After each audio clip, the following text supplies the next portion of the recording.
Alright, so I decided to administer the test to a class of 20 year 9 and 10 media students. Their teacher's a Melbourne Uni Masters grad and he's a Hattie disciple and he loves Michael Francis' work on rubrics, so he was very interested in the activity and he took part to make up the numbers too.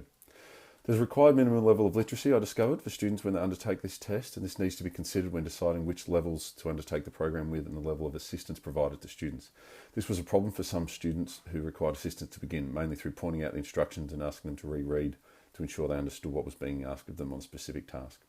And clarifying is required rather than providing them with the answer that they were after, as well as reminding them that their partner may or may not have the same information as them.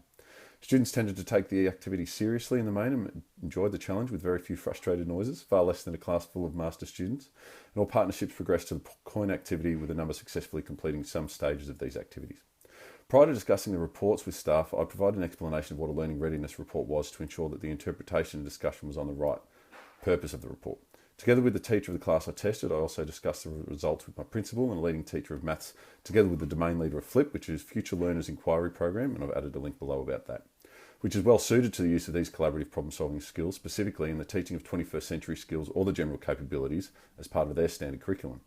Other teachers' interpretations of the learning readiness reports were similar to mine, however those that teach in differing domains viewed the data slightly differently.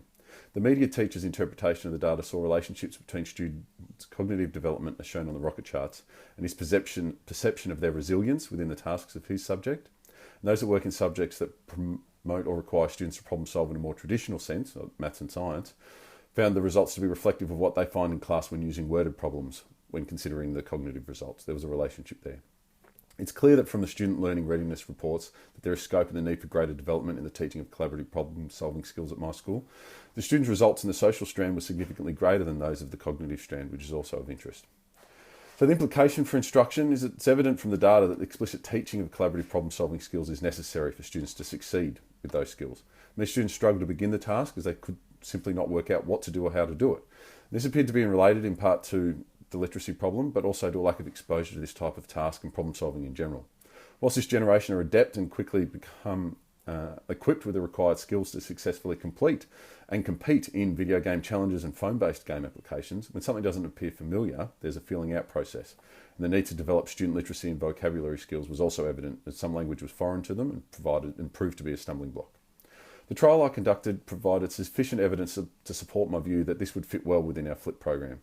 The teachers within this program would immediately benefit from and appreciate the availability of improved information about students' ability to collaborate and problem solve.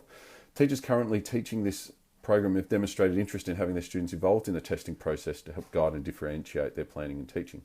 With this in mind, I intend to work with the keen and interested younger members of staff within this program and have formulated a plan to further incorporate the use of collaboration and problem solving into that curriculum. The common belief amongst all teachers was that our students struggled to think strategically and work through the problem with a plan or a process and typically went through a random trial and error approach, and that this was reflected in student behaviour in many other learning activities throughout school. The results further demonstrated the need for a differentiated approach to the teaching of these skills, as there were a number of students placed stage 2 and 3 on the cognitive skills progression, and within the social skills progression, students were placed anywhere between stages 4 to 6.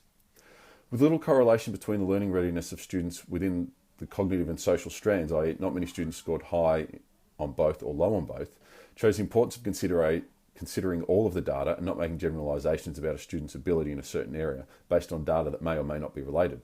Thus, the approach to using this data for teaching would be to test students and then group them based on their learning readiness. This would allow more targeted teaching of collaborative problem-solving skills. Furthermore, my school has been involved in the new Pedagogies for Deep Learning initiative for the past 2 years, and whilst we've recognised this year that we're not ready to launch headlong into this initiative, it will be the future direction of teaching within the school and links nicely with these skills. So the implications for teacher development. The ability to teach the 21st century skills of creativity, critical thinking, communication, collaboration, information and ICT literacy, citizenship, life and career, and personal and social responsibility. Given that this was not a component of the university degrees of the vast majority of the current teaching workforce, there's a need for significant professional learning in this area. It's essential if the general capabilities are to be taught explicitly, not just a superficial add-on as cross-curricular skills have been in the past. In relation to the results of my assessment specifically, the students' social skills are far more developed than their cognitive skills, and thus are more ready and skilled to learn in this manner than we possibly considered. Student group work is a regular occurrence in most subjects. However, it is rarely targeted, scaffolded, or differentiated based on a student's ability to collaborate. This difference in ability can possibly be extrapolated out to the general population, and might be drawing a long bow, but could partly be to blame for the disdain many students and adults have for group work. Rarely are they working with people of equal ability at the task of collaborating, or nor have they been taught explicitly how to perform that skill. Typically because the skill has neither been taught nor assessed, it's just been assumed present. Therefore, it's important that the assumption of teachers' ability to teach the general capabilities and students' ability to be able to demonstrate these skills be removed. We can't assume. And that this is considered in professional learning programs to ensure staff are capable of teaching these skills explicitly, not just teaching them by chance. So the impact on our school policy. My school's undertaken a significant curriculum redevelopment this year with a focus on ensuring there's a comprehensive domain-based curriculum in place from which to springboard into the embedding of the general capabilities and deep pedagogies. This, together with the expectation of teaching the full Victorian curriculum in 2017, has required all energies to be focused on ensuring this work is being completed together with rigorous assessments. Once complete, I see us ready to take the steps towards successful inclusion of 21st century skills in the future. A brave school might make the decision to entrust a member of the leadership to take charge of the embedding of 21st century skills across the curriculum. The obvious question is, are we a brave school? And to that I don't know yet. I don't have the answer. However, this is a good first step. As with all new initiatives and programs, someone must be responsible for the work if it is to be implemented successfully. The nature of the general capabilities, collaborative problem solving specifically, lend themselves to being included across a variety of areas. As a second step, it should not be a difficult task to embed, given the hundreds of links through the content descriptors and elaborators of the ACARA curriculum.